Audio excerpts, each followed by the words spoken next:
Aproveito agora para abrir a última mesa redonda deste simpósio, que está a ser bastante desafiante e estamos a puxar aqui para novas visões sobre a literacia e sobre esta questão do suporte nutricional a todos os doentes. E aqui abrimos a questão de não nos podemos esquecer de um grupo particular de doentes que acaba por estar muito mais suscetível ao risco nutricional, que são os doentes institucionalizados não autónomos.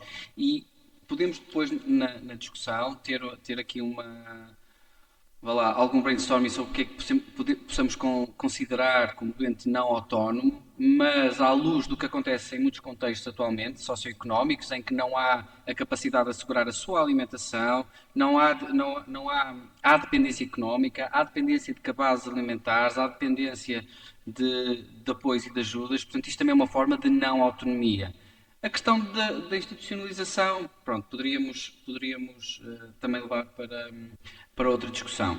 Portanto, esta mesa é um orgulho poder estar nesta mesa com três ilustres palestrantes. Nós vamos começar na primeira apresentação pela doutora Patrícia Moreira, é elemento aqui da equipa de nutrição, é nutricionista responsável na clínica do Saldanha e do Lumiar, já tem mais de 10 anos em experiência em nutrição clínica e também tem uma pós-graduação em Nutrição e Oncologia. Com várias participação, é um elemento ativo também na produção científica que temos. Portanto, vai-nos fazer então aqui uma apresentação sobre a problemática. Obrigado.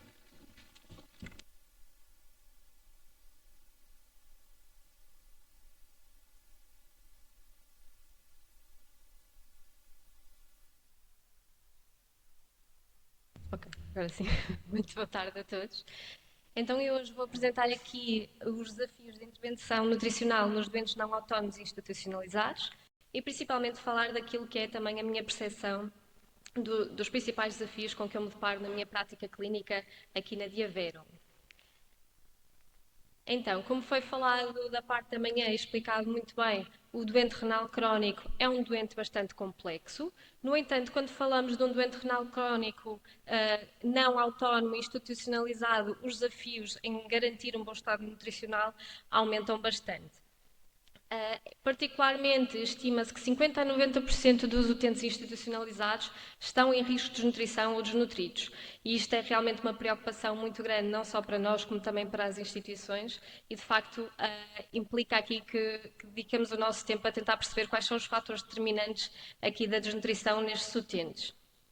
Aquilo que nós sabemos que está relacionado também com o aumento do risco da desnutrição é a falta de apetite, a perda de apetite e a anorexia.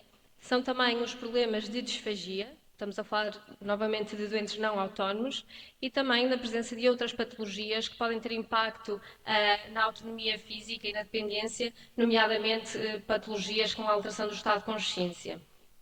Quando estamos perante um doente desnutrido, sabemos que existe um aumento do risco de sarcopenia, também um aumento do risco de infecção, aumento do número de dias de internamento, úlceras de pressão e, em último caso, um agravamento da qualidade de vida do doente e um agravamento do prognóstico.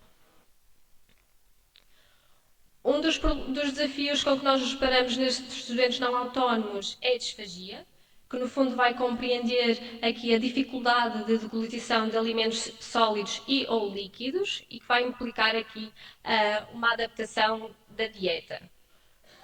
Quando estamos perante uma questão de disfagia, pressupõe-se que existe também aqui uma avaliação, seja por um terapeuta da fala, seja por ORL, para fazer aqui um diagnóstico correto e então seja implementada uma adaptação da dieta, nomeadamente numa dieta de textura modificada.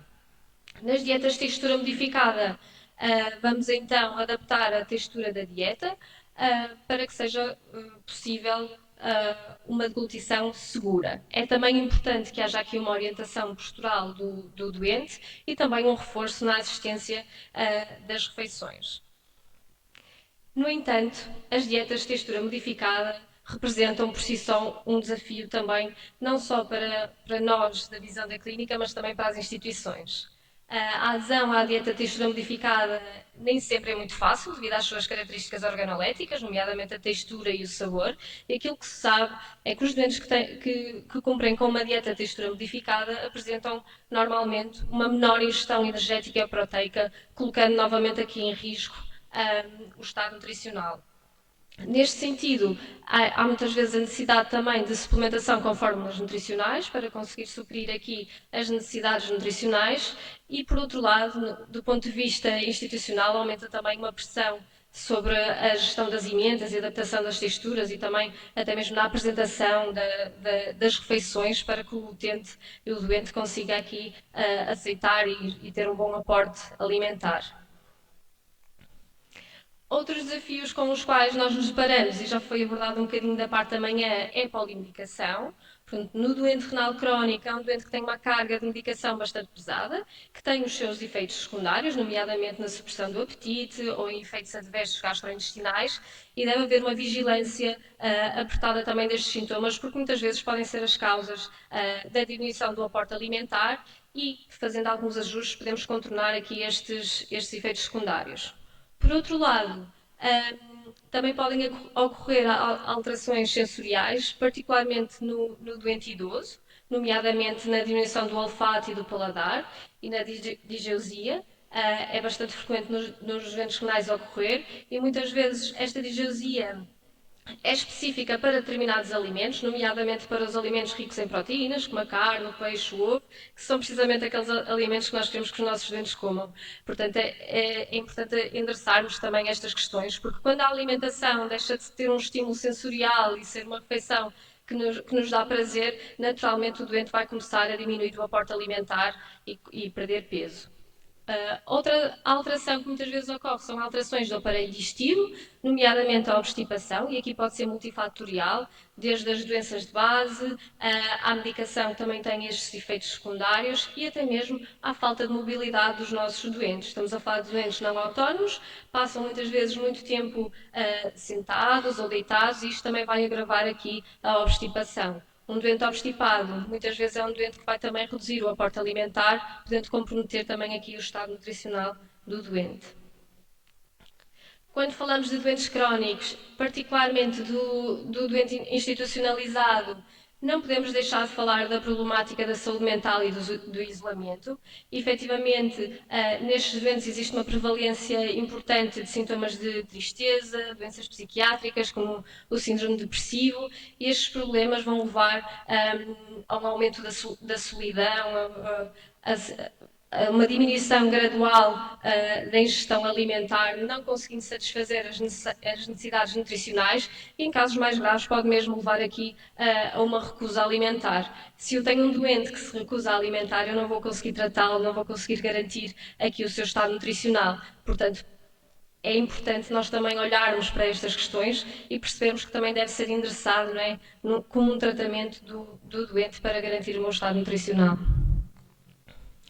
A dependência funcional é também uma problemática muito importante aqui nos doentes institucionalizados.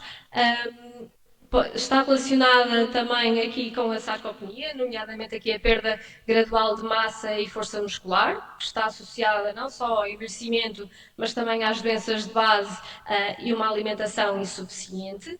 Muitas vezes estes doentes também experienciam sintomas de fadiga, que é bastante comum no idoso e também tem muitos fatores que podem agravar aqui as queixas de fadiga, desde as doenças, à medicação, à questão emocional e muitas vezes também é um tempo muito prolongado de repouso no leito, vai agravar as queixas de fadiga, podendo comprometer também a autonomia do doente de se alimentar de forma autónoma. Não menos importante são também os doentes que têm problemas neurológicos, podem ser doentes que apresentem demência, sequelas de AVC. Estes doentes vão também apresentar então aqui algumas alterações do estado de consciência, o que vai comprometer naturalmente também um aporte alimentar adequado. Tal como se falou da parte da manhã, a literacia na doença renal crónica tem um papel muito, muito importante, principalmente quando estamos a falar de doentes de elevada complexidade, como são os doentes renais crónicos não autónomos institucionalizados, e principalmente quando existe todo um processo de profissionais de saúde e de intervenientes na alimentação do utente. Estamos a falar desde o nutricionista da clínica, ao nutricionista da instituição, ao enfermeiro, ao médico, ao auxiliar, à cozinheira. Portanto, estamos aqui a falar de profissionais com formações distintas que vão intervir diretamente aqui na alimentação do doente. Por isso devemos promover a literacia para que se consiga, de facto,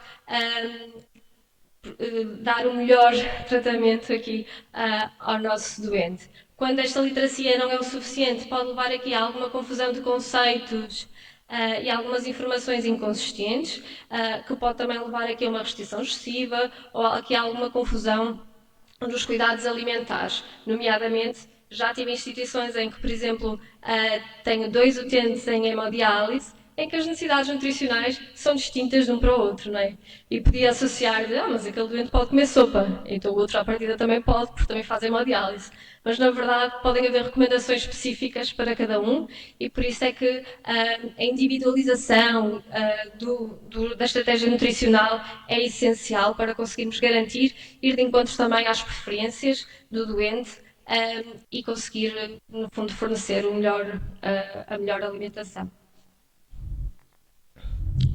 Não podia deixar de falar também aquele que é um desafio para mim na minha prática clínica atual, que é a multiculturalidade dos utentes. Numa das minhas clínicas eu tenho 32% de doentes imigrantes, num total de 17 nacionalidades. Portanto, estamos a falar que existem aqui desafios ainda acrescidos para além daqueles que já foram referidos, nomeadamente na barreira linguística. É muito difícil comunicar com estes utentes. Estes utentes têm também padrões alimentares completamente distintos daquele que é o padrão alimentar português. Têm também algumas restrições religiosas ou então até períodos de jejum, como por exemplo o Ramadão, que vão influenciar muito também a alimentação e a nutrição destes utentes. E de facto é algo para o qual devemos refletir também qual é o nosso papel e de que forma é que podemos também dar a melhor nutrição a estes doentes, porque vão ser cada vez mais uma realidade. Por fim, é essencial uma abordagem interdisciplinar integrada, um envolvimento de todos os profissionais de saúde e instituições para dar aqui os melhores cuidados de saúde aos nossos utentes, permitindo uma avaliação regular do estado nutricional e também uma vigilância da adesão. Nós, por um lado, temos acesso muito apertado aos nossos utentes, nós podemos ver os nossos doentes mais do que uma vez por semana.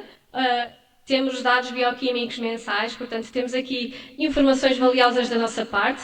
Depois as instituições têm da vossa parte também informações muito valiosas, nomeadamente ao nível da adesão, se o doente está a comer, porque é que não está a comer, quais são as suas preferências, quais são as suas queixas, e criando aqui sinergias, comunicando com um canal aberto entre as instituições, conseguimos de facto dar um melhor tratamento e individualizar aqui os tratamentos aos nossos utentes, conseguindo garantir então a manutenção do bom estado nutricional.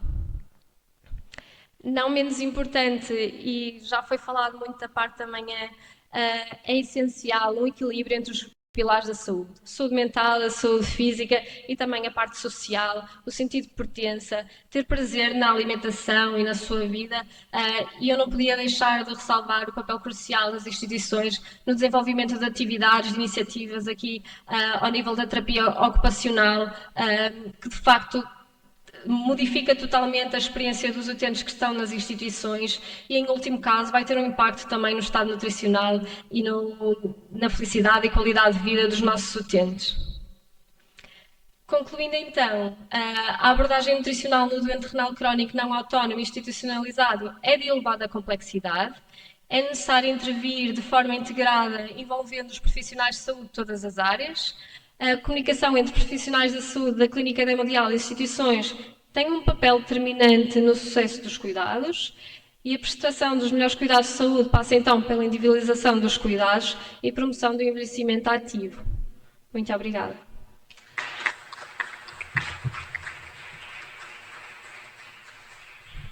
Muito obrigado, doutora Patrícia. Vamos agora passar para o tema seguinte, a restauração coletiva na Santa Casa da Misericórdia de Lisboa, a perspectiva do nutricionista, da doutora Wanda Foios. Caríssima doutora Wanda, é bom revê-la. Pronto, A Wanda é licenciada em Ciências de Nutrição pela Faculdade de Ciências de Nutrição da Universidade do Porto, é pós-graduada em Nutrição em Contexto e Populações Específicas. Também é formada em outras áreas da toxicologia, da segurança e da gestão alimentar, sim. Também exerce atualmente funções como nutricionista da Santa Casa de Misericórdia de Lisboa desde 2004, mas também foi responsável pelo serviço de restauração do Hospital Santana até 2011. Portanto, é mais do que. Já são uns anos. Já são uns anos, não é? Portanto, obrigado então. Boa tarde a todos. Os meus cumprimentos às entidades organizadoras deste evento e o meu cumprimento e agradecimento em particular ao professor Vítor Martins, que me endereçou este convite em nome da Diabetes Portugal. Espero poder contribuir com algum valor aqui a esta discussão que estamos a ter hoje. E, portanto, eu vou partilhar a minha experiência como nutricionista no âmbito da restauração coletiva, numa instituição que é a Misericórdia de Lisboa. A Santa Casa da Misericórdia de Lisboa é uma pessoa coletiva de direito privado e utilidade pública administrativa nos termos dos respectivos estatutos que aqui se encontram explanados nestes decretos-lei. A Santa Casa tem como fins estatutários a realização da melhoria do bem-estar das pessoas, prioritariamente dos mais desprotegidos, e abrange várias prestações no âmbito da ação social, da saúde, da educação e do ensino, entre outras. A Santa Casa, em termos de âmbito de atuação, prossegue as suas atribuições na área do município de Lisboa, podendo alargar a sua atividade a outras áreas do território nacional para a realização dos seus fins estatutários. Portanto, a nossa atividade cinge-se aqui um bocadinho ao município de Lisboa, não obstante as nossas obrigações e responsabilidades e até às vezes em resultado de benemerências, temos equipamentos sociais noutros municípios, como é o caso do município de Sintra, de Mafra ou de Cascais. Em termos de resposta social, a Misericórdia atua na área do envelhecimento e, neste caso, eu vou falar só de equipamentos sociais nos quais nós temos prestadoras de serviço de alimentação, portanto, a alimentação está condicionada. Na área do envelhecimento temos 52 equipamentos sociais com várias valências, desde o apoio domiciliário, centros de dia, polivalentes, estruturas residenciais para idosos, residências temporárias e outras respostas atípicas que não se cingem ao envelhecimento. Na área da juventude temos 32 equipamentos sociais, entre os quais casas de acolhimento, os anteriormente denominados lares de crianças e creches e jardins de infância, e na área da saúde contamos com o Centro Hospitalar da Misericórdia, composto pelo Hospital Ortopédico de Santana e pelo Centro de Medicina e de Reabilitação do Alcoitão, e depois temos outras 3 unidades de cuidados continuados e integrados. Em termos de resposta social, portanto, nós temos utentes efetivamente institucionalizados na verdadeira acessão da palavra, em que nós fazemos o fornecimento alimentar completo 365 dias por ano, mas depois temos outros utentes, como eu referi, nas unidades de cuidados continuados ou nos nossos hospitais, em que fazemos um fornecimento alimentar completo, mas de caráter temporário, seja nas unidades que sejam de média ou de longa duração. E depois temos os outros utentes. Hoje em dia, em termos de tipologias de refeições e utentes institucionalizados e não institucionalizados, aquilo que eu gostava de passar a mensagem é que, se no passado nós tínhamos e continuamos a ter utentes institucionalizados que beneficiam exclusivamente das refeições da Misericórdia de Lisboa, cada vez mais temos utentes não institucionalizados que têm, e perdoem-me a expressão, uma dependência alimentar da instituição. O que é que isto quer dizer? Se tipicamente há uns anos atrás tínhamos um utente de centro de dia que beneficiava, por exemplo, de um almoço e de um lanche, hoje em dia já temos centros de dia a funcionar ao jantar, temos respostas, por exemplo, de apoio comunitário, em que fornecemos refeições também para 365 dias do ano, e temos aqui uma diversidade de refeições que tentam substituir, por exemplo, uma refeição de jantar, em que podemos dar, por exemplo, uma refeição ligeira que é composta por uma sopa, com uma fruta e por maçãs, ou então refeições ligeiras de fim de semana e feriado, podem ser compostas só por géneros não perecíveis, isto no caso do apoio comunitário, porque temos famílias, temos pessoas que não têm condições em termos de domicílio para poder aquecer uma refeição, para poder refrigerar uma refeição, e temos que lhes fornecer refeições por questões de segurança alimentar, que são confeccionadas de segunda a sexta e que são compostas por géneros não perecíveis aos fins de semana e feriados. Portanto, é uma resposta alimentar que acaba por ser, por compor grande parte do seu dia alimentar. Refeições em números, e só para dar uma ideia do volume de refeições que nós produzimos, em ERPIs, por exemplo, isto relativamente ao ano de 2024, e falando apenas em almoços, fornecemos cerca de 543 almoços nas estruturas residenciais para idosos. No caso, por exemplo, dos centros de apoio à comunidade, cerca de 628 almoços diários, isto não contando com todas as outras refeições, e se pensarmos num volume anual, no caso dos equipamentos sociais, ultrapassamos, contando com todas as refeições principais e intermédias, ultrapassamos os 3 milhões de refeições, no caso dos hospitais 1.700.000 e no caso dos SADs quase atingimos as 200 mil refeições por ano. Em termos das modalidades de fornecimento de refeições, a Misericórdia de Lisboa atua com dois regimes de fornecimento, em termos de outsourcing, portanto, em termos de prestadora de serviços. Temos então o fornecimento em diferido a frio com o fornecimento em cook-chill, e julgo que isto não existirá em mais nenhuma parte do país. Portanto, ou seja, é um fornecimento indiferido com refeições daquelas pré-embaladas que se vêem nos supermercados, mas que são produzidas especificamente para a entrega aos nossos utentes. São produzidas em instalações e com a matéria-prima do adjudicatário, com o quadro pessoal do adjudicatário e com o quadro residual da Misericórdia, que faz a entrega porta a porta 2 vezes por semana e, portanto, é um regime de fornecimento que se cinge ao serviço de apoio domiciliário. E depois temos a alimentação em regime de outsourcing com o fornecimento a quente, seja para consumo no local da sua produção, ou seja para o fornecimento em diferido a quente, em que a matéria-prima também é do adjudicatário, o quadro pessoal é do adjudicatário e existem nas instituições outro quadro pessoal que está presente em sala e que é da Misericórdia e que se aplica às valências de centro-dia, de herpes, creches, jardins de infância e, portanto, aqui só ter a noção que a cada equipamento social não equivale uma cozinha. Portanto, eu posso ter, por exemplo, uma cozinha, que é uma cozinha que nós chamamos de cozinha de grande produção ou cozinha-mãe, em que eu produzo 600 refeições que vão ser distribuídas por residências para idosos, por creches, por polivalentes. Ou seja, uma refeição centralizada. Em termos de procedimentos de contratação, a Misericórdia, pela sua natureza jurídica, tem a obrigatoriedade de seguir as regras da contratação pública e hoje em dia estamos a trabalhar com três contratos, um destinado aos equipamentos sociais, um destinado aos serviços de apoio domiciliários e outro destinado ao meio hospitalar. O caderno de encargos é, portanto, o documento em que estabelecemos todas as condições jurídicas e económicas à aquisição do fornecimento de refeições, sendo que as especificações técnicas são sempre elaboradas pelos nutricionistas, por uma equipa de nutricionistas, com base naquilo que é a nossa realidade e nos referenciais e legislação pelos quais nos devemos guiar.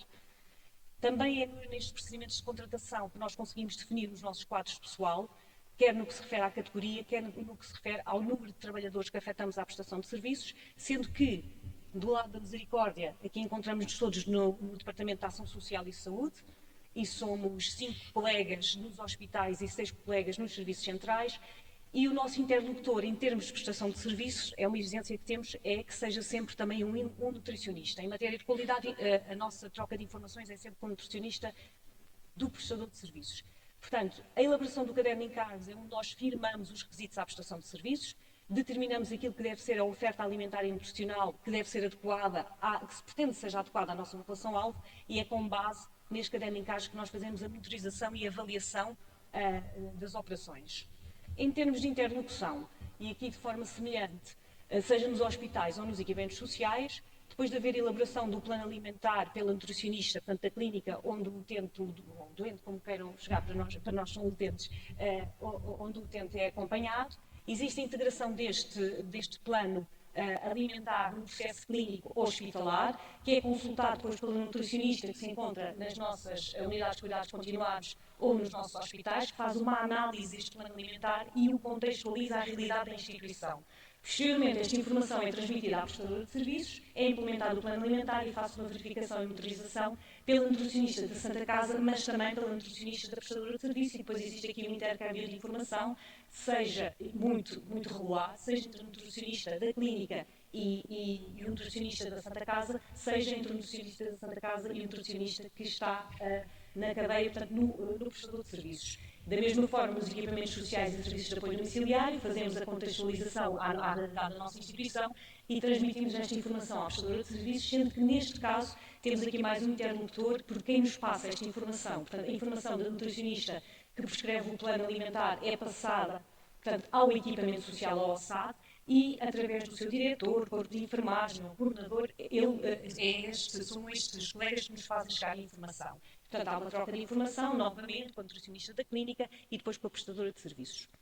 Em termos dos desafios ao fornecimento das refeições e à implementação dos planos alimentares em restauração coletiva, elenquei 7 pontos que considerei mais importantes. O primeiro deles, o número crescente de utentes não institucionalizados que dependem maioritariamente da oferta alimentar das instituições, e aqui, então, novamente, os utentes de centro de dia, apoio à comunidade e os utentes de SAD, em que o fornecimento alimentar se estende para além do almoço e do lanche, e aqui existe uma dificuldade em adaptar algumas tipologias de dieta às respostas em causa. Como eu estava a referir, se eu tenho um utente que é mondializado e não pode comer sopa, e na realidade este utente aquilo que tem para comer ao jantar é uma refeição ligeira, eu não posso fornecer a sopa, vou ter de fazer uma alteração, e nem sempre vai ser por equivalentes alimentares, ou no caso, por exemplo, de uma refeição ligeira de fim de semana e feriado, que eu tenho géneros não possíveis, que inclui, por exemplo, conservas, eu vou ter de fazer aqui alterações, novamente, nem sempre por equivalentes alimentares, mas de forma a que o utente não fique privado, portanto, da sua alimentação. Como segundo ponto, o aumento acentuado do fornecimento de dietas específicas, seja dietas terapêuticas, seja dietas de opção individual, limitadas muitas vezes na tipologia de géneros alimentícios. Portanto, cada vez temos um maior número de dietas, e isto conjugado com o elevado número de refeições que já temos de fornecer faz com que exista uma maior margem de erro associada à variedade, inevitavelmente, e então a probabilidade de ocorrência de falhas nas dietas fornecidas pode ser acrescida. Como terceiro ponto, a capacidade de implementação ser dependente do modelo de fornecimento. Existe uma menor capacidade de fornecer as dietas individualizadas, no caso de um fornecimento que seja um fornecimento cook-chill, porque temos uma produção em fábrica, em larga escala. Portanto, imagine o que é produzir 7.000 refeições diariamente e ter que individualizar algumas destas. Não é fácil e muitas vezes não é possível. Existe maior dificuldade, então, na personalização, e o que nós temos que fazer é uma substituição de alguns elementos ou a subtração mesmo de alguns géneros alimentícios, e não conseguimos processar as refeições de uma forma diferenciada, e isto tem implicações no fornecimento de uma refeição completa, porque imaginem se pudermos fornecer uma sopa que é sujeita a um processo específico e a fábrica não o consegue fazer, aquilo que nós temos que fazer é eliminar a sopa da composição da refeição deste utente. Como quarto ponto, o tempo de resposta à necessidade de correção dos planos instituídos, seja no modelo de fornecimento de refeições em diferido a frio no cook-chill, porque se tivermos que dar resposta a inconformidades, ou seja, a entrega de refeições que se não corresponderem exatamente àquilo que foi pretendido, nós temos um tempo para correção dessas inconformidades que pode variar entre as 24 e as 48 horas, e se estivermos a falar de uma produção centralizada, depois com expedição de refeições para outros equipamentos sociais, o chamado diferido a quente, podemos tentar corrigir, e essa é sempre a nossa ambição, ou no imediato, ou então em 24 horas, ou seja, na refeição seguinte. A necessidade de adaptação das condições de produção é um fator com grande peso, porque nós temos instalações de cozinha e temos que conseguir equilibrar a quantidade de refeições que são produzidas, o volume de refeições que são produzidas e a variedade e as especificações das dietas que nos são exigidas. Portanto, existe uma capacidade de limite, existe uma capacidade organizativa que tem que ser mantida, portanto, não pode haver sobreposição de tarefas. A capacidade e o tipo de equipamentos disponíveis também pode ser um condicionante, e depois há a varia de equipamentos, que é uma situação que hoje em dia é patente em todas as instituições face às situações do mercado. Os constrangimentos associados à mão de obra afetam a prestação de serviço das refeições confeccionadas, relacionam-se não só com a categoria dos profissionais trabalhadores, porque eu posso ter numa cozinha que tenha maior volume de refeições, várias categorias profissionais, e eu posso ter um elemento que tenha maior capacidade, ou seja, mais diferenciado para organizar a logística de confecção, de empratamento e distribuição. Isto não se aplica a todas as cozinhas. E depois temos o número de trabalhadores, porque nós sabemos que o número de refeições a fornecer não pode ser limitado, aliás, o número de trabalhadores presentes não pode ser limitado ao número de refeições a fornecer, porque existe uma série de outras tarefas que vão para além da confecção. A disponibilidade do mercado é um fator muito importante, porque a oferta de colaboradores, portanto, que trabalham em restauração, nem sempre é equivalente à procura. Existe uma elevada rotatividade e absentismo, geralmente, destes trabalhadores, e muitas vezes o seu perfil não é o mais adequado para o exercício das suas funções. E aqui é muito importante a formação dos trabalhadores, e esta formação deve ser contínua, é inicial, é contínua, nomeadamente tendo em consideração a rotatividade que é persistente. Em termos de cadeia de comunicação, a informação que é transmitida entre vários interlocutores pode também ser um constrangimento, tentamos que não seja. pode tornar o processo de implementação dos planos alimentares mais moroso e acaba por ser dependente esta implementação da capacidade de resposta atempada de cada elo na cadeia alimentar. Em termos de síntese, dizer que todos temos um objetivo comum, que é salvaguardar a saúde e o bem-estar dos nossos utentes.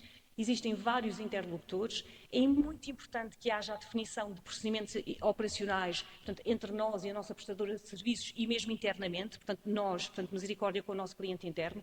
Estes procedimentos devem ser do conhecimento das várias partes. A comunicação deve ser, obviamente, clara e deve ser partilhada entre os vários intervenientes e é muito importante que haja formação, seja em sala, seja em contexto, que seja ampla e direcionada a todos os participantes nesta cadeia. O utente está sempre no foco da nossa intervenção.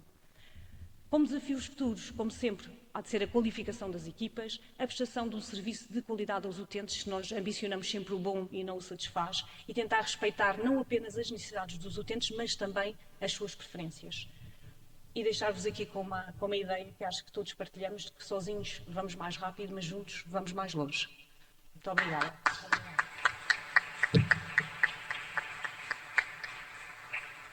Muito obrigado por esta apresentação muito esclarecedora da complexidade dos circuitos e da apresentação também do que é o trabalho contínuo na Santa Casa da Misericórdia em todos e mesmo a questão da linha associada à cozinha e ao aspecto industrial e à necessidade dos procedimentos serem respeitados. Muito obrigado. Vamos passar para a apresentação seguinte, sobre a individualização nutricional, a visão da restauração pública e coletiva, com a doutora Rita Freixo, em representação da ITAU. Portanto, a doutora Rita Freixo é licenciada em Dietética e Nutrição pela Escola Superior de Tecnologia de Saúde de Lisboa, com a atuação na área da alimentação coletiva e da restauração desde 2016, no ITAU, e é técnica do Departamento de Qualidade, Ambiente e Segurança. Muito obrigado pela sua presença. Muito obrigada, boa tarde a todos e agradeço desde já o convite. Portanto, o meu nome é Rita, sou técnica de Qualidade, Ambiente e Segurança da empresa ITAU. Nós somos uma empresa de restauração pública e coletiva que prestamos serviços em vários clientes, em vários setores. Vamos falar um bocadinho também sobre a contextualização da empresa e depois vamos falar aqui um bocadinho sobre a individualização nutricional, como é que fazemos, como é que ela é garantida, tendo em conta a visão da restauração pública e coletiva, neste caso do ITAU. Portanto, o ITAU é uma empresa com 60 anos de história, já estamos a prestar estes serviços no âmbito da alimentação coletiva em Portugal há mais de 60 anos e somos pioneiros em diversas áreas. Temos uma responsabilidade acrescida em trilhar novos caminhos alternativos e a favor sempre de um futuro mais sustentável. É também uma preocupação da empresa, sendo a preocupação principal o fornecimento de refeições que cumpram a higiene e a segurança alimentar e a satisfação dos nossos clientes e, consequentemente, dos utentes a quem prestamos serviço e que vão, em última análise, consumir as refeições que são por nós produzidas. Mais de 500 milhões de refeições servidas por todo Portugal, em escolas, em empresas, em hospitais, em lares, em estabelecimentos prisionais. Portanto, há uma vasta gama de setores onde prestamos serviço. Além dos objetivos de higiene e segurança alimentar que já mencionei, há aqui um objetivo de prestar um serviço diferenciado, optimizando a área social e promovendo a saúde, a aceleração digital, assim como a responsabilidade ambiental e mantendo sempre o foco nas pessoas, e nomeadamente na melhoria contínua do serviço que prestamos.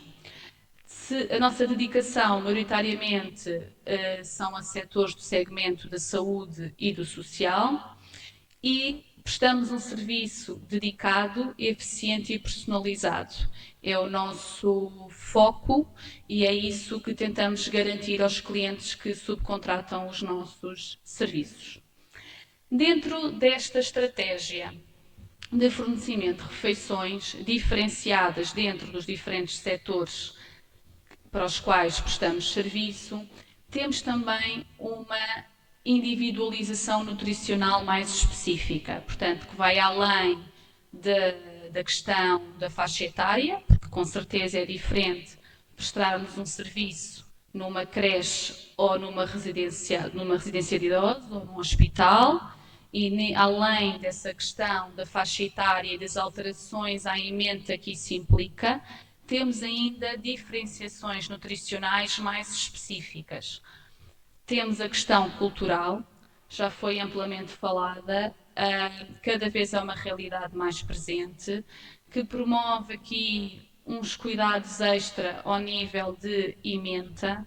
Tentamos que vá ao encontro da maioria dos utentes de acordo com a instituição, e tem sido um desafio conseguirmos agradar, tendo em conta a diferenciação cultural e depois as questões culturais específicas, como o não consumo de carne de porco, entre outros, que acabam por também condicionar aqui e levar a algumas alterações ao nível de ementa pontual.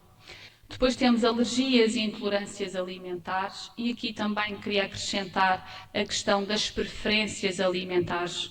Temos muitos utentes que dizem que são intolerantes à lactose, mas depois é uma questão de preferência alimentar. Também há aqui uma certa confusão. Mas, independentemente disso, temos as alergias e as intolerâncias alimentares que também podem levar a necessidades de adequação da ementa base e, dessa forma, levar a uma individualização nutricional específica a cada utente. E depois temos a patologia. E a patologia é, sem dúvida, a maior fatia que leva a esta individualização nutricional específica, porque implica, na maior parte das vezes, e muito especificamente na doença renal crónica, alterações nutricionais muito específicas e necessidades que têm que ser vistas ao pormenor, de utente para utente. Um doente hemodializado não é obrigatoriamente igual a outro utente hemodializado. Implica muitas vezes planos nutricionais específicos ao utente. Não é simplesmente dizer é prescrita uma dieta diabética e todos os utentes diabéticos em princípio fazem aquela tipologia de dieta, salvo exceções muito específicas. Na doença renal é um pouco mais complexo. Assim sendo, a individualização nutricional, tendo em conta a adaptação ao utente com doença crónica, com doença renal crónica, tem dois pilares principais para nós. Primeiro, a formação das nossas equipas é fundamental. Trabalhamos com uma vasta gama de categorias profissionais que já foram faladas também anteriormente. Nas nossas cozinhas temos encarregados, temos cozinheiros, temos assistentes operacionais, cada um com funções específicas e diferenciadas, e que muitos deles tem que haver uma literacia no sentido do que é a doença renal, o que é que implica, no contexto prático, o que é que implica em termos de mudanças da ementa, e aqui entra então a formação das nossas equipas como um pilar fundamental. O segundo pilar fundamental é a comunicação entre as partes que estão envolvidas aqui no processo de controlo, de monitorização, de prescrição, e que vai desde a clínica ou o hospital que segue o utente, à instituição que o acolhe, sendo em regime completo, em que o utente está institucionalizado ou não institucionalizado, à empresa de restauração pública e coletiva que está entregue à cozinha ou à exploração da central de alimentação, que deve seguir essas indicações. E, portanto, vamos falar também um pouco mais sobre as questões e as dificuldades aqui na parte da comunicação. Na parte da formação das nossas equipas, nós somos uma empresa que temos, à semelhança de todas as outras, a obrigatoriedade da formação anual dos nossos colaboradores. Para tal, desenvolvemos um plano de formação que abrange diferentes módulos de formação para abranger as 40 horas anuais. Entre os módulos de formação que se encontram abrangidos, temos módulos específicos no que diz respeito à nutrição sénior, à nutrição infantil, à dietoterapia hospitalar, às alergias e às intolerâncias alimentares e, portanto, é parte integrante da nossa formação obrigatória. Dificuldades que podemos sentir aqui na parte da formação: a abstenção, a dificuldade de mantermos as equipas estáveis, mais ultimamente algumas barreiras linguísticas. Neste momento estamos a contratar pessoas que não falam português também e tem sido alguma dificuldade. E então é sempre, temos que definir estratégias internas para colmatar todas estas dificuldades, mas efetivamente são desafios que são propostos, que nos são no dia a dia, que nós temos e que temos que tentar contornar para prestar o melhor serviço possível. Depois temos ainda o manual de dietas, que foi desenvolvido com o objetivo de ser uma ferramenta de apoio às nossas equipas e também aos nossos clientes. Isto porque nem todas as instituições têm a possibilidade de ter acompanhamento nutricional por parte da instituição. Temos várias instituições que não têm nutricionista e, portanto, no sentido de ajudar a perceber o que é fornecido numa dieta renal, numa dieta diabética, à equipa técnica da instituição, nós desenvolvemos o manual de dietas, que serve não só para consulta dos nossos colaboradores, como também para consulta dos colaboradores dos nossos clientes e ajudar aqui a colmatar falhas e a direcionar o processo de diferenciação alimentar. Aqui, objetivos nutricionais específicos dentro da doença renal, além de haver diferença entre utentes hemodializados, temos também a questão daqueles utentes que têm doença renal, mas que ainda não entraram no processo de hemodiálise. E, efetivamente, as necessidades nutricionais são diferentes. E, portanto, quando falamos em doença renal, é importante que a equipa se contextualize. Estamos a falar de um utente que está a fazer hemodiálise ou se não. E aqui também contamos com a prescrição. Normalmente não nos cabe a nós a prescrição da dieta ao utente, essa informação chega-nos da instituição e quanto mais clara for essa comunicação, mais fácil é as equipas conseguirem perceber o que é que têm que preparar e fornecer. No caso dos doentes hemodializados, e vou-me centrar nestes, temos o aumento do aporte proteico, a restrição hídrica de acordo com o volume de urese diária, que em alguns depende do utente para utente, a restrição de sal, a restrição de potássio e a restrição de fósforo. Dos desafios que eu consigo mais perceber nas minhas equipas e tentar-lhes explicar muitas vezes é o conflito entre o aumento do aporte proteico e aqui a balança entre o fósforo e o aumento do aporte proteico. Aqui especificamente até falando das leguminosas, não é? Explicar, ok, a leguminosa fornece aqui um aporte proteico, mas temos aqui uma condicionante ao nível de fósforo e, portanto, se calhar não é a melhor fonte proteica para estes utentes. E, portanto, não é explicar que há um aumento do aporte proteico, mas não é um aumento que se possa ser descontrolado. Também tem aqui especificidade e tem que ter cuidado. Porque, vamos imaginar, a emenda geral da instituição hoje é feijoada, eu tenho que perceber, eu tenho que fazer com que o cozinheiro perceba e quem está a preparar que para um utente hemodializado, se calhar temos que fazer uma opção, o feijão não é uma opção de fonte proteica. Claro que isto também depende de utente para utente, mas por norma temos que fazer esta diferenciação e a equipa tem que estar capacitada para tal. Depois, outro processo que é muito importante ao nível de formação é aqui o processo de expoliação de potássio, em que nós formatamos as nossas equipas e temos que lhes explicar qual é que é a importância deste procedimento interno, para que é que ele serve, como é que ele deve ser feito, porque efetivamente este processo consegue conferir uma redução de 50% ou até mais por cento do valor de potássio e de fósforo de alguns alimentos.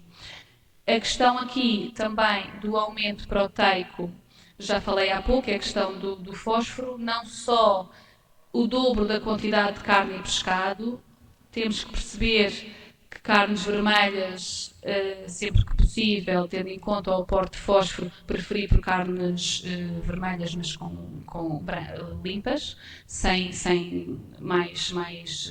com menor porcentagem de lípido, peixes magros, carnes magras, e muitas vezes isso pode levar à alteração da emenda do dia. Essa alteração deve ser feita com algum tempo prévio. Nós fazemos descongelações de matéria-prima até 72 horas antes do dia de consumo e muitas vezes é preciso fazer uma previsão. E por isso é que tem que se olhar para os planos, temos que ter com a devida antecedência informação do que é que os utentes vão consumir para podermos fazer estas previsões atempadamente. Redução do aporte hídrico, como é que isto é feito? Muitas vezes a supressão de sopa é o ponto que pode levar a mais dificuldade, porque os utentes querem comer sopa, às vezes é difícil. E é um ponto de discórdia, muitas vezes temos que explicar às equipas também porque é que há essa restrição. A redução do aporte de magnésio depende da condição clínica do utente, também pode ser necessária e, nesse caso, quais são os alimentos que devem ser restringidos e substituídos por um alimento que não comporte risco. A comunicação, o segundo pilar que falei, muito importante. Então temos, o utente vai à clínica ou ao hospital fazer hemodiálise, é acompanhado por um nutricionista, o nutricionista elabora um plano adaptado à condição clínica do utente e partilha o plano com o utente. O utente deve ter o cuidado de partilhar o plano com a instituição. Se a instituição tem apoio nutricionista, este trabalho acaba por estar facilitado. Muitas vezes, nem tanto nas instituições que não têm este apoio. Portanto, tem que ser aqui algum cuidado, porque depois a instituição tem que chegar esse plano à empresa de restauração que está a explorar a cozinha, não é? Nós temos que ter acesso a esse plano nutricional para poder preparar, para poder verificar com a equipa, para fazer as alterações à emenda que sejam necessárias. A equipa tem que ter essa capacidade de interpretação em caso de dúvida. Todas as nossas equipas têm apoio de nutricionista que faz a interpretação ou a adequação da emenda juntamente com o responsável ou encarregado da unidade. Portanto, há sempre este apoio nutricional que é garantido pela nossa empresa. E depois da preparação da refeição, essa refeição é distribuída ao utente. A partir daí, normalmente e na maioria dos nossos clientes, nós fornecemos a refeição e o tracking da refeição é feito aqui por parte dos assistentes operacionais que normalmente servem a refeição ao utente, ajudam a servir mesmo no consumo da refeição para aqueles utentes que não têm capacidade de se alimentar sozinhos, fazem o levantamento dos pratos para devolução à cozinha e, portanto, têm uma noção de se o tempo teve aceitação da refeição, se comeu bem, se comeu totalmente ou parcialmente, se houve algum componente da refeição que o utente não comeu e se isso foi pontual ou se foi uma situação generalizada e, portanto, este feedback do utente à instituição e dos assistentes operacionais também à instituição é fundamental que depois também chegue a nós. Nós também temos formas internas de fazer este controlo, não tão diretas. Nós podemos fazer estudo de desperdício alimentar, que fazemos em muitas unidades. Claro que também tem a ver com o universo de utentes. Em unidades como, por exemplo, hospitalares, é frequente até também fazermos, além do estudo de desperdício alimentar no doente, também fazemos no refeitório dos colaboradores.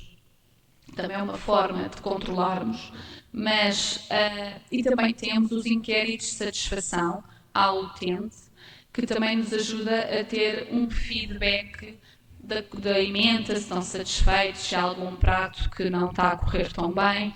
Mas o que temos sentido de dificuldade é que estas ferramentas de avaliação são muitas vezes mobilizadas para os clientes com maior amostra.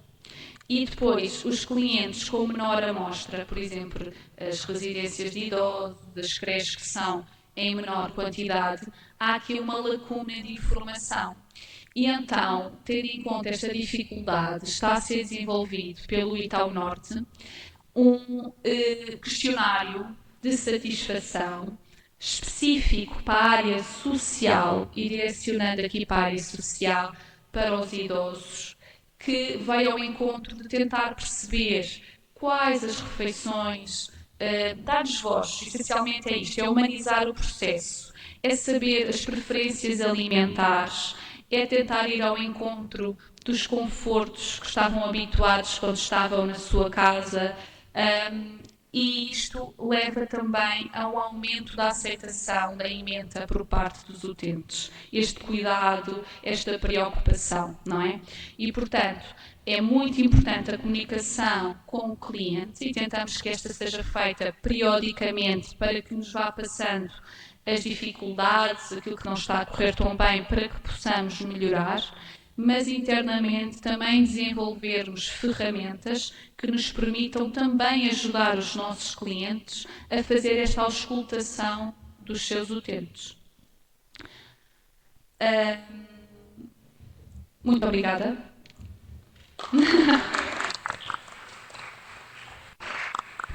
Muito obrigado, doutora Rita, pela excelente apresentação. Eu acho que estas três apresentações culminam aqui um aspecto que veio em crescendo desde o início deste simpósio. Começamos pelo aspecto mais clínico e a complexidade e as complicações nos doentes renais crónicos em hemodiálise, que são esses doentes que nós temos em foco hoje. E depois falamos um bocado da literacia e também da perspectiva do doente como centro destes cuidados, e depois qual a melhor forma de concretizar a gestão nutricional com o fornecimento e com o comer, não é? Com a ingestão. E, portanto, esta já é desafiante no contexto de um doente autónomo, com suporte. Imaginamos agora aqui com estas todas camadas de complexidade, quer clínica, quer organizacional, quer de gestão das expectativas e das preferências dos doentes, e depois também de dar aqui um seguimento e uma continuidade aos processos. Porque muitas das vezes as cozinhas, os setores de restauração das instituições são um bocadinho discretos, não lhes é dado o devido relevo e acabam por ter um impacto muito grande na organização de uma instituição, têm uma alocação muito significativa de recursos e há um trabalho muito silencioso de uma enorme quantidade de profissionais que muitas vezes nem é reconhecido e pode também não ser, muitas vezes valorizado. Porque às vezes é sinal que as coisas correm bem, não é? Mas esta complexidade nas duas apresentações, que é da doutora Wanda e que é da doutora Rita, é muito importante para alertar para o problema que nós temos de termos uma população cada vez mais envelhecida, cada vez mais diferenciada, quer em termos de expectativas de recepção de cuidados alimentares, quer em termos de necessidades de cuidados alimentares. E se quisermos ser mais complexos, temos a questão da multiculturalidade, porque este influxo populacional vai se refletir depois também nas populações que nós vamos ter que tomar cuidado. Pronto, antes de fazer aqui uma pergunta que tenho, não sei se a audiência tem alguma questão que queira colocar. Muito bem. Pronto, e então eu começava aqui pela doutora Patrícia, e a questão da disfagia é sempre bastante interessante. E pronto, não vamos pegar aqui no que é a definição de disfagia, mas podemos falar de qualquer complicação que impacte na ingestão alimentar, quer em termos de consistência, que pode ser muito ténue, não é? E, portanto, na sua perspectiva, quais é que são as determinantes para o sucesso nesta abordagem? O que é que, na perspectiva do nutricionista que trabalha com um doente em contexto clínico, tem expectativa que a gestão da disfagia seja feita? Portanto, Obrigada pela pergunta. Antes de mais, na questão da disfagia, é de facto aqui a identificação da disfagia, ou seja, qual é a disfagia, o tipo de disfagia, para depois também definir a intervenção. Há vários tipos de disfagia.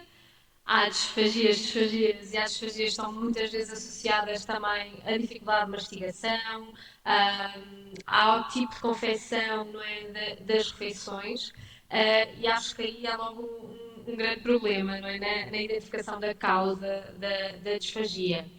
Como determinante aqui na atuação é realmente o envolvimento, seja dos cuidadores, seja das instituições e também aqui das preferências dos utentes, para conseguir criar aqui uma dieta adaptada e, de facto, que o doente consiga consumir e tenha prazer na sua alimentação, que é muitas vezes difícil, não é?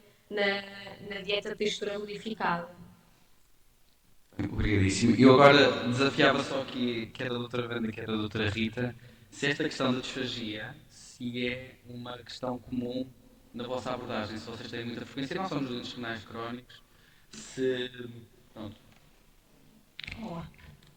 Sim, nós temos e aliás, e por causa disso e destas questões, e aqui porque nós trabalhamos com procedimentos de contratação e a restauração coletiva é aqui, não sei se passamos esta mensagem, que um bocadinho é dinâmico e as realidades vão mudando diariamente e o que nós tentamos fazer é, nós fomos construindo com base na nossa experiência cadernos de encargos em que os requisitos vão sendo alterados de acordo com aquilo que são as necessidades das nossas populações. E se há uns anos atrás, e tanto na disfasia como noutras situações, mas por exemplo há uns anos atrás tínhamos uma dieta geral e ligeira e depois fazíamos derivar, deixávamos a responsabilidade à prestadora de serviços de fazer a derivação de uma dieta mole, pastosa ou líquida pastosa. Hoje em dia já temos nas nossas próprias emendas estipulados de onde é que deriva essa dieta, porque é muito patente essa necessidade e temos muitos utentes com essa necessidade de dietas de textura modificada, em que depois a implementação é bastante dificultada, porque às vezes é um choque, não é?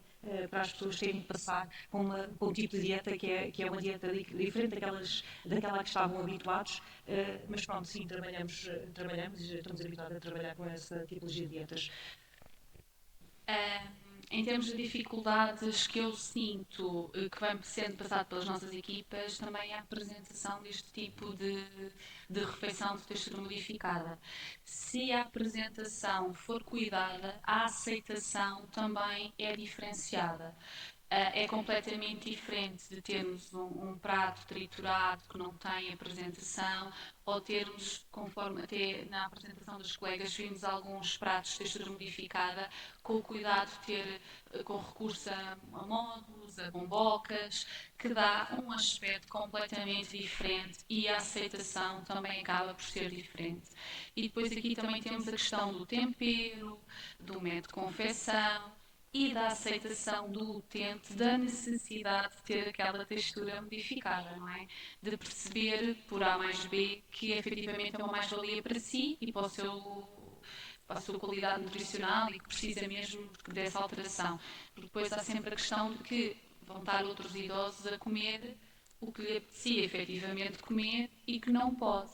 E depois vem a tal situação da depressão, da não aceitação da refeição.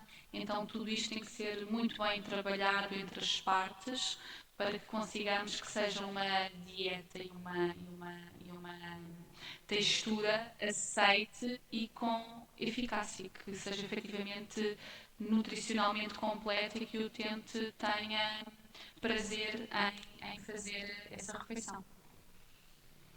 Muito obrigado. Eu agora lançava aqui novamente uma pergunta para vocês as duas, que tem a ver um bocado com a questão das equipas locais. E, porque a dado momento, até num slide seu, que os diversos interlocutores são tão sequenciados que a cadeia tem um processo muito complicado e às vezes quem está deste lado, pronto, na parte da clínica, pensa que é muito linear e o interface é com o doente e o doente faz constituição e é quase imediato para a cozinha e para o prato, e não é. E a minha questão aqui é, Nós às vezes também temos a percepção das equipas locais, dos auxiliares, do apoio que a equipa de enfermagem também dá portanto, a minha perspectiva, a minha pergunta é que importância é que vocês veem deste parceiro das equipas locais da diferença que estas equipas locais têm como facilitador para toda esta concretização, para o fornecimento alimentar? Bom, as equipas locais são o elo de ligação entre o plano e a refeição final, não é? Passa por elas. E, portanto, são fundamentais para conseguirmos que o produto final que vamos produzir seja exatamente aquilo que era pretendido no plano inicial. E, nesse sentido, entra a equipa que faz parte da central de alimentação, mas não só. Entra também a equipa da instituição que fornece a refeição ao utente, que muitas vezes recebe as queixas dos utentes, a insatisfação, que pode aqui ajudar um bocadinho a ouvir aqui a insatisfação e tentar dar a volta à situação portanto, também sem dúvida depende deles. Se eu tiver um cozinheiro que cumpre a emenda tudo direitinho, entrega a refeição e depois o utente não tem aceitação e não é cumprido, também acaba por ser, pronto, fizemos tudo bem, mas mesmo assim o utente não aceita. E isto acontece. E, portanto, é um trabalho contínuo, multidisciplinar, que vai desde a nutricionista que acompanha o utente na clínica ou no hospital, onde fazem hemodiálise e que explica o porquê daquele plano, isso é muito importante o utente perceber, e depois todo o caminho do plano até à central de alimentação, que deve cumprir rigorosamente o que lá está, e todo o tracking posterior, que é feito normalmente pelos assistentes operacionais, enfermeiros, que nas unidades que têm nutricionista e apoio nutricionista, o nutricionista é fundamental. Sentimos uma grande dificuldade aqui neste tracking posterior em unidades que não têm este apoio e, portanto, as equipas locais são fundamentais para o sucesso dos planos neste tipo de utentes. Por acaso falou aí num aspecto que agora surgiu, que uma vez estamos aqui a falar de prazer e de individualização e às vezes há alguns aspectos muito subjetivos como emocionais, não é? Como a mão do cozinheiro. Vocês têm sentem mesmo com este rigor todo procedimental, têm essa variação quase inerente da mão do cozinheiro, mesmo que às vezes seja simples, ou é... Porque isto da cozinha também é muito emocional e os doentes também, depois, se for local, também têm afinidade. Sem dúvida que sim. O toque que o cozinheiro tem no tempero, até no cuidado, às vezes já conhecem os utentes, sabem as preferências individuais. Ai pá, a Dona Maria Joana, ela prefere isto assim, não gosta de molho, não. Este cuidado, esta humanização de todo o processo também é muito mais fácil quando são instituições com menor volume de utentes, não é? Quando são muitos utentes ao nível hospitalar, ou unidades temos unidades com mais de 100, 200 utentes, é mais difícil termos esta consciencialização e esta individualização tão pormenorizada, mas a humanização do processo e sentimos claramente que muitas vezes o cuidado, a preocupação de determinado funcionário, seja cozinheiro, seja assistente operacional, seja assistente de restauração, é importante e é vinculativo e os utentes preferem claramente e muitas vezes dizem, eu hoje sei que ter o cozinheiro conseguem diferenciar. Voltando aqui um bocadinho, voltando aqui às equipas locais, que no nosso caso temos vários tipos de situações, ou temos a prestação de serviços que vai até ao final da cadeia e que fazem entrega e distribuição, mas em grande parte dos nossos equipamentos sociais temos as nossas próprias equipas, que são as nossas auxiliares de ação médica, são as nossas auxiliares de apoio à comunidade, ou até enfermeiros que estão no local a operacionalizar portanto, a entrega e a distribuição das refeições. E, portanto, compete-lhes a eles, ou essa é a informação que nós, como nutricionistas, também tentamos passar e damos formação nesse sentido, identificar se a refeição é aquela refeição que foi pedida, se cumpre os critérios e mais se cumpre as preferências para ir ao encontro das expectativas dos nossos utentes. E neste sentido, nós fazemos muito formação on-job, formação certificada e formação em sala também, falamos dos requisitos das dietas, falamos de rotulagem, inclusivamente, pronto, porque achamos que a formação realmente é um elemento essencial, não só para maximizar o desempenho destes colaboradores, não é? E para eles se sentirem comprometidos com o trabalho que fazem e para se sentirem também valorizados, porque depois conseguem perceber o impacto que as ações que eles têm depois nos nossos utentes. E depois isto acaba por ser, uma dificuldade, mas é sempre uma mais-valia quando temos equipas construídas, que são equipas coesas, estão estruturadas e se mantêm há muito tempo no mesmo local, porque como estava a dizer a minha colega de painel, já conhecem, o Sr. conhece, as nossas colaboradoras conhecem, sabem que o Sr. Manel tem uma preferência por isto e não tem por aquilo, então conseguimos chegar a bom porto e, portanto, manter estas equipas e conseguir garantir que elas se mantêm estáveis durante longos períodos de tempo é sempre benéfico. Nós temos um bocado agora partilhando aqui um bocado também o feedback que nós às vezes temos por parte dos doentes, eles próprios têm, muitas vezes nos referem, e às vezes são aspectos muito subjetivos e que às vezes não têm propriamente a ver com a qualidade alimentar ou a quantidade alimentar, não, têm a ver com o toque. E com o facto de sentirem que há aquele cuidado de ser para eles e deles serem escutados, que é uma forma de compensar outros aspectos. E, pronto, e aqui a nutrição, a alimentação, ter o aspecto emocional de compensação que acaba por ser importante e que pronto, é bom nós também termos a percepção que vocês também têm essa percepção.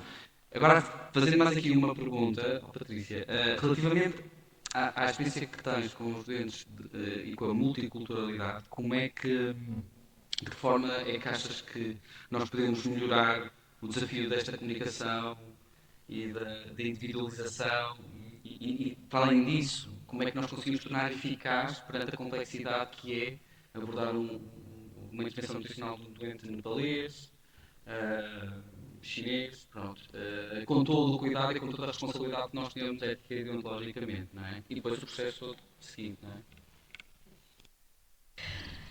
É difícil. É realmente muito difícil, mas antes de mais tentar comunicar eficazmente com o doente, não é? Tentar perceber também, primeiro fazer compreender a estes utentes com os recursos que temos disponíveis, seja o Google Tradutor ou o que for, a importância da nutrição e porque é que é importante nós fazermos determinado tipo de adaptações e porque é que eles devem manter um bom estado nutricional para que eles também estejam motivados para seguirem algumas orientações. E depois, eu acho que realmente o mais importante e aquilo que é determinante no cumprimento e na eficácia dos cuidados é manter a autonomia deles, respeitar as suas crenças, respeitar os seus hábitos e nós, como profissionais formados para isso, fazer todas as adaptações, cálculos, ginásticas e o que for necessário para tentar encontrar ali o equilíbrio, ou seja, o utente mantém os seus hábitos, o seu tipo de dieta vegetariana, o que for, ao mesmo tempo que não compromete a saúde, mas no fundo tentar aqui adaptar e individualizar àquele utente o melhor possível, se necessário recorrer à suplementação, o que for necessário, sem nunca mudar muito os seus hábitos, porque se eu vou ter...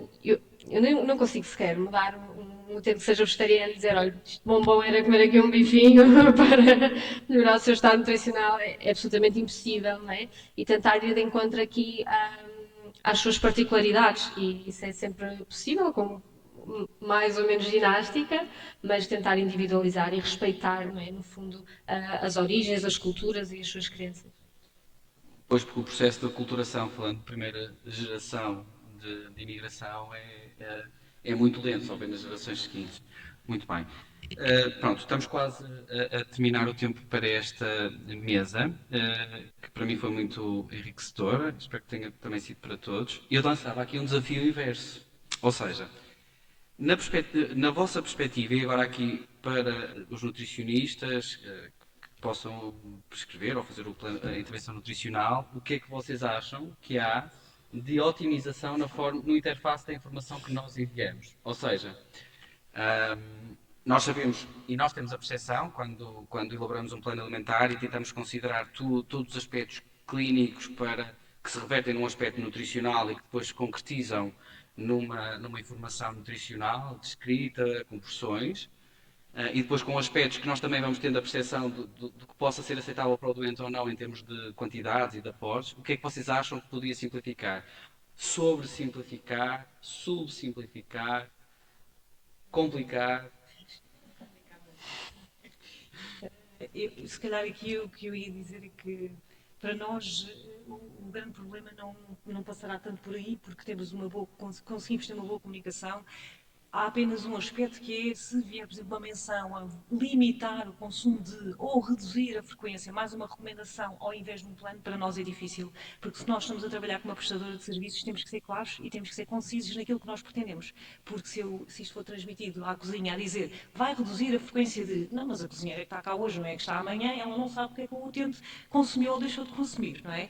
Mas isto realmente são aspectos que nós conseguimos clarificar com a colega, portanto, da clínica e eu diria que aqui temos mais dificuldade, e é nisso que nós estamos a trabalhar, é em termos dos nossos procedimentos internos, em termos das pessoas com quem nós temos que articular internamente, porque muitas vezes podemos ter utentes que nos chegam sem plano ou sem informação. Este utente tem doença renal crónica e disseram-lhe para fazer assim, então, mas não há um plano, não há uma informação, e aqui o que nós tentamos fazer é abordar o utente, vamos fazer uma auscultação, vamos saber aquilo que já é habitual ele fazer e tentamos mimetizar isto de uma forma mais macro. Não obstante, vamos sempre insistindo com o nosso cliente interno para entrar em contacto com a equipa que acompanha este utente externamente, de forma a fazer chegar esse mesmo plano. Portanto, só para que o que vos ajuda no processo é ser mais dicotómicos, mais claros e depois deixando para alguma gestão do doente que possa ter algumas ambiguidades. Portanto, o menos ambíguo possível, considerando que pronto, tem esta frequência. É um aspecto bastante importante, porque é um aspecto que não compromete de todo a forma como está a base do MNT, da intervenção nutricional, e que é uma questão de ajustar os processos e também depois nós conseguimos perceber a expectativa que o doente possa ter, porque, por exemplo, a questão de coma 2 vezes batata por semana, ou a questão de batata, tubérculos, ou o que seja, ou o tubérculo seja repartida numa perspectiva de casa, o doente até pode medir e pensar e lembrar-se, não é? Numa instituição, o doente até se pode recordar, mas a questão é que se ele quiser fazer o reverse, não consegue dizer porque vocês não têm tracking disso e é uma complicação desnecessária no Isso é processo. pensar no utente que esteja bem orientado e que Pois. nos consiga transmitir essa informação e que nem sempre é o caso, não é? Mas para trabalhar com as equipas da cozinha nós temos que ser muito objetivos nas Portanto, mais informações, linear. sempre lineares, sempre objetivos e concretizar aquilo que nós E pretendemos. como é que tu achas que a questão Frequências, expressões. da variedade? A variedade é dada então equivalentes. Portanto, vocês tendo um equivalente, se hoje a banana é aquele equivalente, se amanhã a laranja possa ser A ou não? nossa questão na misericórdia, nós somos um bocadinho mais que privilegiados e, portanto, conseguimos realmente Ok. dar a variedade, que pode não ser a realidade das outras instituições, mas no nosso caso conseguimos lá chegar. Obrigado. Eu não podia concordar mais, não é? Pronto, já está a ser produtivo, portanto já temos aqui alguma eu mudança podia- de procedimentos também da nossa Eu parte. podia concordar mais, não podia concordar mais, a partir do momento, quanto mais transparente for a informação que nos chega, mais fácil é nós transmitirmos às nossas equipas o que é suposto ser fornecido. A ambiguidade leva a erros, fica ao critério de quem está a fazer. Para um cozinheiro pode ser muito, para outro cozinheiro pode ser pouco. E, portanto, a redução, quando não é quantificada, muitas vezes pode levar a falhas. Outra dificuldade que nós sentimos, não nas unidades de Santa Casa, porque efetivamente as coisas estão muito oleadas, mas nas unidades em que não temos quem prescreva, não é? Em que não temos o apoio do nutricionista, temos um apoio da equipa médica e de enfermeiros. Muitas vezes, embora eu tenha formação na área de nutrição, mas não são nutricionistas, não estão tão orientados para aqui as necessidades e questões nutricionais e têm que prescrever. E muitas vezes é uma dificuldade efetiva que sentimos ao escutar aqui aos nossos clientes a prescrição de dietas, que é fundamental. Sem termos esta avaliação interna e esta prescrição e esta direção da cozinha para o que é que tem que produzir, com maior facilidade podemos vir a ter erros. Pois, e depois temos aqui uma questão de responsabilização, não é? Claro. Portanto, porque o processo está tão estruturado e há aqui uma questão de orientação e de responsabilização e havendo uma prescrição, vocês também estão assegurados da vossa parte. Exatamente, que fornecemos aquilo efetivamente que está pedido. A prescrição serve exatamente para também definirmos aqui a responsabilização do que o utente está a fazer e que vai ao encontro das suas necessidades, ou não, mas preferencialmente... Dos gostos, vá, também é. E também. Muito bem, eu devolvo novamente à plateia se tem alguma questão. Se não tiver, se não houver mais nenhuma questão, dou por encerrada esta mesa e convido a doutora Sofia Correia de Barros para a sessão de encerramento. Muito obrigado.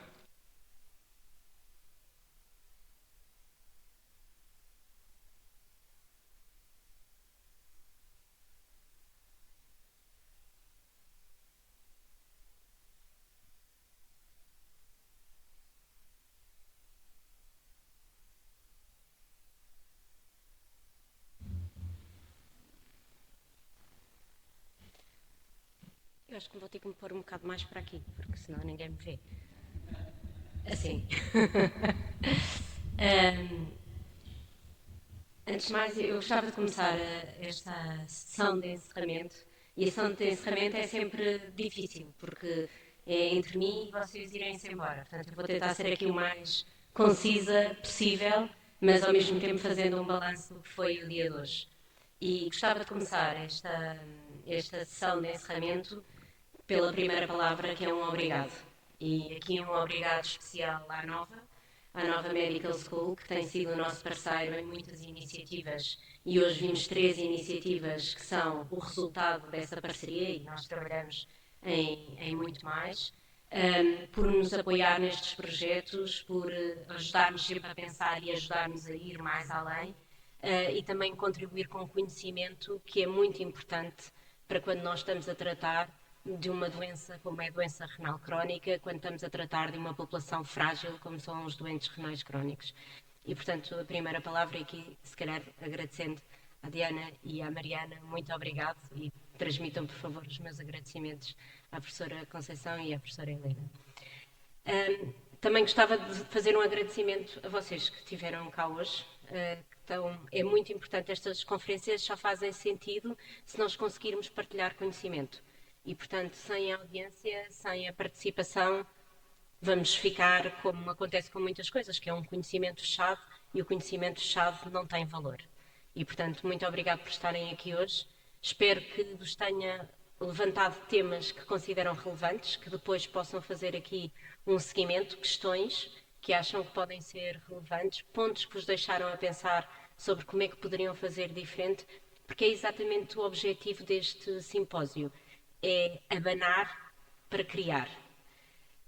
E quando eu estava a pensar aqui, e nós estávamos a discutir o título e o Nutrition for All, é muito interessante olhar para o resultado final e pensar se a gênese da ideia e o nome foi bem conseguido. E eu diria que foi muito bem conseguido, e tenho que dar os parabéns ao Vítor pela criação do nome, mas principalmente pela organização do evento. Isto porquê? Porque ao longo do dia, e não sei se conseguiram ter esta ideia completa, nós conseguimos ter aqui a debater diferentes players do mercado. Nós tivemos universidade, através da Nova, tivemos prestadores de cuidado, através da Diaveno, tivemos representantes da restauração, através da Ital, tivemos fornecedores ou produtores de alimentos até, através de um marketeer da Matinal. Tivemos a grande distribuição, através da Jerónimo Martins. Tivemos também instituições que prestam cuidados a doentes nossos. E tivemos reguladores / entidades oficiais. E, portanto, quando nós olhamos, nós temos todo o espectro de quem contribui para a alimentação / nutrição. E isto torna o all completo. Não é? É difícil eu pensar em outra categoria que deveria estar nesta sala e não estava nesta sala. E, portanto, eu acho que esta é a primeira perspectiva. Mas depois eu posso ter também uma segunda perspectiva, que é o ângulo com que os temas foram discutidos. E, mais uma vez, eles foram discutidos numa perspectiva clínica, numa perspectiva de gestão e numa perspectiva académica. E quando nós conseguimos ter este completo, nós conseguimos começar a olhar para os temas de uma forma exaustiva e com isto ter a certeza que estamos no caminho certo. E, portanto, eu acho que isto é mesmo Nutrition for All e, portanto, parabéns. Eu acho que também houve aqui mais 2 coisas que eu gostava de realçar. A primeira é os prémios do Mad Cook Challenge. Um concurso, quando é feito com alunos, podemos sempre menosprezar e dizer é um concurso feito com alunos, mas não. Eu acho que é um concurso muito relevante e muitas vezes eu penso se os alunos que participam neste concurso percebem o alcance das receitas que fazem e do conhecimento que transmitem. Nós estamos a falar e vimos 2 testemunhos de pessoas que vivem a doença renal crónica na primeira pessoa e que nos disseram aqui hoje os desafios que têm em coisas muito básicas que é a alimentação. Eu hoje de manhã tomei um pequeno almoço e não pensei 2 minutos sobre o que é que eu estava a comer. Nós estamos a falar de pessoas que têm que ter um cuidado, não é redobrado, é exponencial relativamente ao que comem. E nós podermos contribuir com variedade, com inovação, na forma como eles podem olhar, a comer, peço desculpa, e comer de uma forma segura, porque as receitas são destinadas a eles, nós estamos a contribuir para o bem-estar destas pessoas. E todos nós sabemos que a alimentação, e o professor José António Lopes mencionou isso, é essencial. E, portanto, se eu conseguir pôr uma parte de prazer no essencial, eu estou a melhorar a minha qualidade de vida. E, portanto, quando os alunos participam no MedCook Challenge, estão a contribuir para a qualidade de vida dos doentes renais crónicos. Estão a contribuir para os 13.000 que fazem hemodiálise em Portugal, mas depois estão a contribuir para milhares que têm a doença renal crónica e que ainda não fazem hemodiálise. E que com estas receitas podem tentar, de certa forma, adiar a entrada em hemodiálise. Portanto, este é o impacto do MedCook Challenge e é por isso que a Diaverum continua a apoiar o MedCook Challenge e sentimos-nos muito orgulhosos de poder ter entregue hoje estes 3 prémios. A segunda coisa ou o terceiro ponto que gostava de realçar é o livro. E a professora Diana apresentou o livro, eu tive o prazer de poder apresentar o livro com a professora Diana. Isto é muito mais do que um livro de receitas, não é? E eu acho que tentei dizer isso.